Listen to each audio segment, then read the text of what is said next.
আজকে আমরা কথা বলবো সার্ভাইকোজেনিক হেডেক নিয়ে। সার্ভাইকোজেনিক হেডেক কি? এটা এক ধরনের মাথা ব্যথার মেডিকেল টার্ম বা কারণ বলা যায়।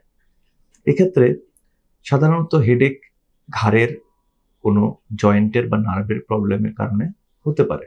সাধারণত সার্ভাইকাল ফ্যাসেট জয়েন্ট যদি ইনভলভ হয় অথবা সার্ভাইকাল মিডিয়ান ব্রাঞ্চগুলো যদি কোনো কারণে পেন জেনারেটর হয়, সেক্ষেত্রে এরা সার্ভাইকোজেনিক হেডেক করতে পারে।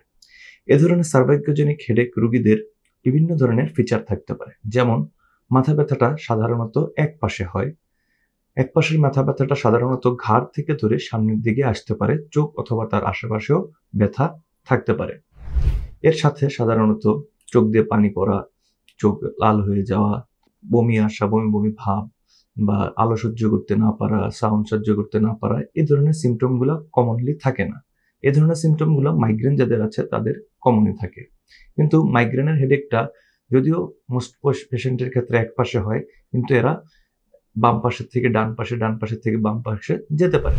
তো এই সার্ভাইকোজেনিক হেডেকের ডায়াগনোসিসটা সাধারণত ক্লিনিক্যালি এক্সামিনেশন দ্বারা, তারপর কিছু ইনভেস্টিগেশন যেমন সার্ভাইকাল এমআরআই ইত্যাদির মাধ্যমে করা যায়।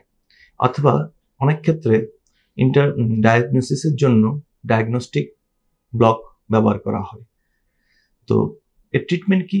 ট্রিটমেন্ট হচ্ছে যে পেইন জেনারেটরের কারণে সার্ভাইকোজেনিক হেডেক হচ্ছে, সেই পেইন জেনারেটরকে অ্যাড্রেস করা বিভিন্ন ইন্টারভেনশনের মাধ্যমে, যেমন cervical facet joint block, cervical median branch block, cervical median branch radio frequency ablation ইত্যাদি। ধন্যবাদ।